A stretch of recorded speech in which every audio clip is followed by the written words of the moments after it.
Okay. So, I didn't get to, like, the waypoint for that last area. Welcome back, ladies and gentlemen, to Chupacabra's Lair. More Path of Exile, The Awakening. Game kind of like Diablo, but I like it better because Blizzard milked Diablo 3 into the ground in a bad way, as far as I'm concerned. I concur. Yeah, we've fought some Vaal zones, we've fought some bandits that we didn't really want to fight, but we'll have to deal with that later.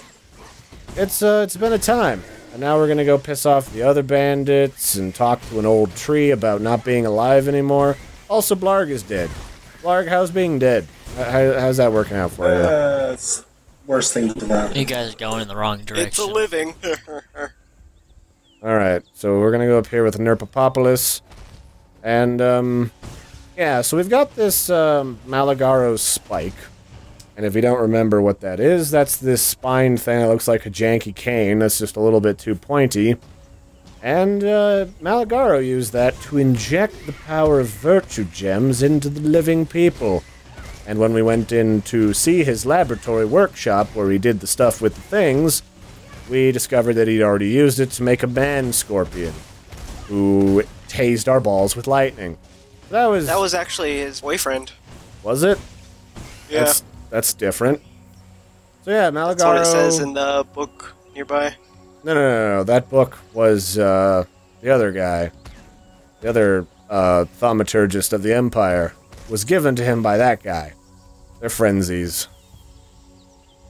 That was one of his experimentation subjects, and he was, you know, equally immortal to other creatures that are imbued with virtue gems, and those are bad zones. But, you know, he's long since gone crazy. Having blood magic injected right into your nips does not usually agree with your stomach or the rest of you. And it's my favorite parasite-infested crab monsters with parasites on their heads. Oh boy, it's gonna be a good day. I can already feel it. We can show people the fun thing I learned about freezing tempests. Oh yeah, do it. Do it right now. Yay! Oh, it didn't work. So basically, Taria found out that these zones, these tempest zones that will freeze you in place occasionally, help you defy the laws of gravity. I've informed NASA, Crap. but they don't seem super keen on any of that shit. So there's that. Yeah! But yeah, we're just gonna roll in here, kill some more bandits. I do vaguely know what the whole thing is with the bandits. Basically, the bandits are kind of like leftover tribes people that kind of disbanded after the fall of the Empire, because They're exiles. they're a mixture of exiles, and they are also like actual tribespeople from this land. Because a lot of the people who were a part of the Empire went back to just being tribal nomads when it fell. They didn't really have a choice when there isn't really a whole lot of not crappy authority figures in the world.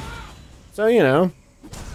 And Oak is really fucking annoying, because he just jumps a lot. He's not as specifically or especially deadly, but he is super, super duper annoying. If we stand in the same spot, you won't jump around. Okay, just eat it for the team then. Noted. If I use fire instead. There we go. We got his amulet. Hey, Muffins, is this better that you're using? Oh, you're gonna link me an item? Yeah. I think it is. Let me see. It's got a bunch of health on it, bunch of energy shield. Oh, it totally is. I got shit. Thank you, sir. Much appreciated. Remember, maximum energy shield is a really good stat, because your intelligence increases it. It's true. It's true. I don't really care about Herald of Thunder. Frostwall's kind of eh. But this thingy has got 2 connecting slots, and I do like that a lot. I'll just throw this away, it doesn't matter. Freezing Pulse. When did I buy Freezing Pulse? Frostwall, Herald of Thunder... That's the ice wave thing that you were using. Oh, I know. I'm just looking for, Magma Orb, and... I'll need to buy a new chromatic gem. Oh, wait, I have one right here. Fuck it. I gotta take the gems out of it, though. So I want, basically, to use this multiple projectiles thing on a whole bunch of shit. But I can't do that until I change the nature of the sockets, which just happened. So I want one green socket for the multiple projectile support gem, so that it can affect 2 other gems. So I want it to affect Magma Orb, and then I also want it to affect... not Clarity... shit, where's the thing I wanted? Spark? Probably. Yeah, let's go with Spark. And then I will throw Frost Wall in my Scepter, and Herald of Thunder can go in my gloves.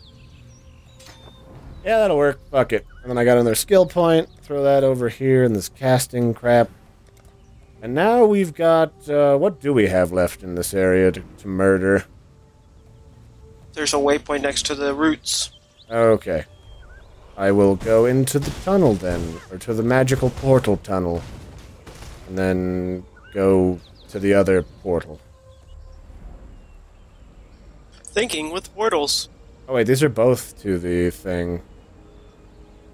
Is there a 4th portal? No. Where's the entrance to the cave with the roots? So anyway, now we have to go... It's over here. Alright.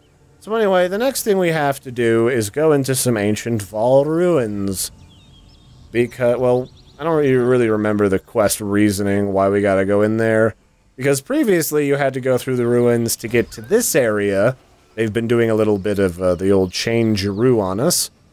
And they just kind of made it more linear, so now you just do that before you go to the area boss and go to the next act. The problem is, going through the ruins to kill one of the bandits here, kill Oak, used to give you the reason why you had to kill the boss. You unleash an ancient evil, and then killing the boss seals it back away. But now there's not really a whole lot of reason to do it. So, kill the tree root, stab it with a Malagaro's spine, because fuck trees, that's why. The Arbor Day Foundation can just deal with it. Oh wait, that's right, well, I guess I can hang on to Herald of Thunder right now. It makes lightning strike all around you. So the thing that's nice about having lesser multiple projectiles on 2 items is that, A, I've got, oh, it's in W now. I've got multiple fireballs that can shoot out, so 3 of them instead of just 1. And then instead of just 2 lasers, I now have 5 that jitter around and murder things. So basically, it just gives me a lot more projectiles that murder everything super hard. Which is nice, the more the merrier. It's like ultimate laser diarrhea. And who doesn't like laser diarrhea? I mean, that's the whole reason why I got into magic in the first place. It's like regular diarrhea, but it only kind of tickles. As opposed to burning your bowels on the way out. It's like a light little jitter. So we don't know a terrible lot about the Vaal, other than they kind of have a very Incan architectural style, very Incan temple. And if you look on the old map, we are heading to this strange pyramid over here in this lake. Yes. Very Illuminati. Maybe that's what killed the Vaal. They got too involved with the literary Illuminati. So we've got to go in here and investigate. The other thing we know is that something in how the Vaal created their virtue gems and harnessed their power through sacrifices and blood magic caused them to get corrupted and caused the eventual slow downfall of their civilization and the preceding cataclysm that kind of tainted the continent and kind of fucked everything up. We don't know what that is yet. I don't know if it's been revealed in the new expansion. I've only asked for choice amounts of details of the new expansion. But hey, the new content is delicious, and I get to kill someone that I totally never thought I'd get to murder. Oh my god, it's gonna be so good. You guys don't even understand. Don't even know. Not a bit. Also, these are weird Vaal constructs. Not only did the Vaal make their gems out of blood magic, but they also made their weird robots out of it, too. I think that's also a thing that, like, the Empire was interested in duplicating, was however the Vaal created their constructs. Because they kind of did it, but not a super lot at the same time. We got some wisdom. They weren't so great at it. Yeah, best they could do was make some pissed off statues. But we'll get to that soon. In the next act. When that the words happen and the bears and the bacon. The people who brought you the birds and the bees comes the bears and the bacon. What you need to know about the other kin and how they get really weirded out when you try to refer to their genitals as a thing instead of a person. Power charge on critical. Sounds interesting. So that's a melee gem, though. It's a sword. Just right in support gem. I think it's sword spells and melee or ranged. Oh. Yeah, it works on anything. Anything that could possibly critically strike. Anything you can horse, I can horse better. I can horse anything better than you. Oh, horsey people. I have the horses. They can be a bit annoying. So yeah, these, like, if you look really close at these Vaal constructs, they've got, like, human intestine and, like, weird razor blades as a mouth, and there's, like, janky bones as a body, kind of wrapped up in, like, an urn. It's kind of different. A lot of their stuff is very gory and gruesome, and like we kind of learned from that Vaal zone, a lot of it is, like, people sacrificing their health for power and all that stuff. So this is the ancient seal. We knock it over and let out 10,000-year-old fart gas. Now there's an ancient fart demon roaming the night. And, well, that's not a good thing. I mean, if the Vaal locked it away, that probably fucking sucks. So normally, in the story before now, you would have had to, like, go back to town, and the dude with the spear is like, "You fucked up, man. You fucked up. Now you gotta fix it, or I'll murder your face." And then you gotta come back and stop the evil from plaguing the world and further corrupting Rayclast, and Rayclast is already kind of fucked up as it is, truthfully. I mean, it's full of dead zombie people. And, like, voodoo kind of zombie people in the case of, like, all of the Vaal dead. So now we're into the Northern Forest.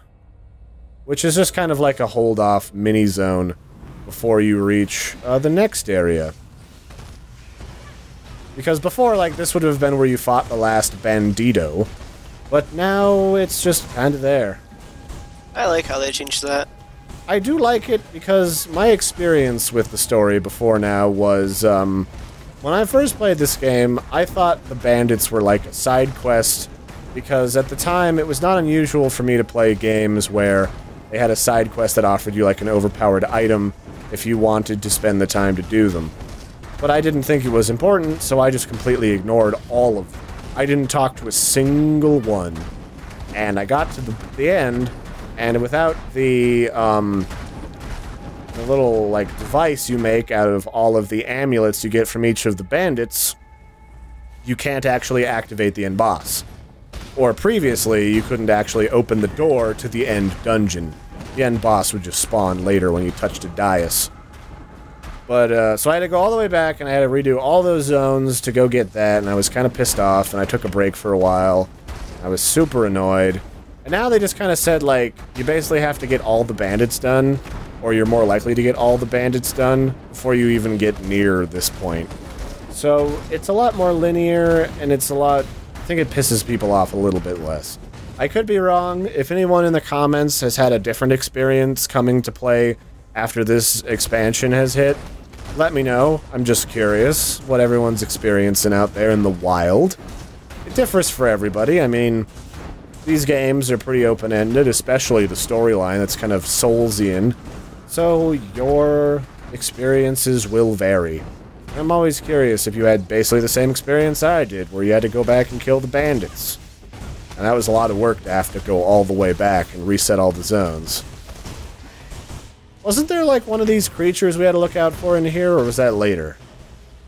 One of these... Are you talking about the trapper guy? No, the worms. Oh, no, the big worms? No, that's in the gardens. Oh, God. It hurts. Oh, Neff found a friend. Arg, it's a snake! Okay, I'm gonna summon more Skull Summoning Totem to distract the Murdertrons.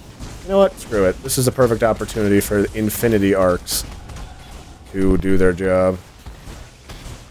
I'm actually kind of disappointed, because unless you have, like, an oversized room full of murder, that Vaal arc does not look nearly as cool as I hoped it would. Yeah, it's much better at clearing waves of small enemies than it You need is at taking least, out a single boss. 3 enemies for continually link between them all. Oh, it did, but, like, they all just died. It didn't Yeah. even look that cool. So, let's see. We get Elemental Dominion, which increases my damage with elemental spells. My electric witch, I save the spark for like big bosses, and I just use the arc to clear out waves.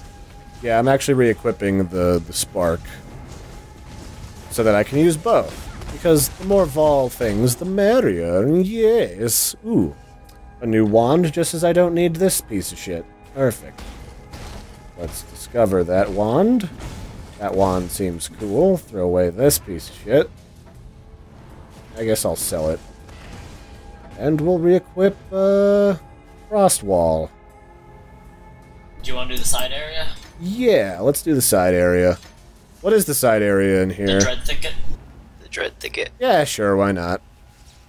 It's good to have extra levels under your belt the closer you get towards endgame content. I have extra levels. And on that note, that's it for this episode, guys. Join us again next time for some more Path of Exile, The Awakening. It's been fun so far. I'm actually enjoying playing the Witch a lot more than I was playing the Scion, because the Witch is just better at what I was doing with the Scion. So bye, guys. Like and subscribe and all that stuff.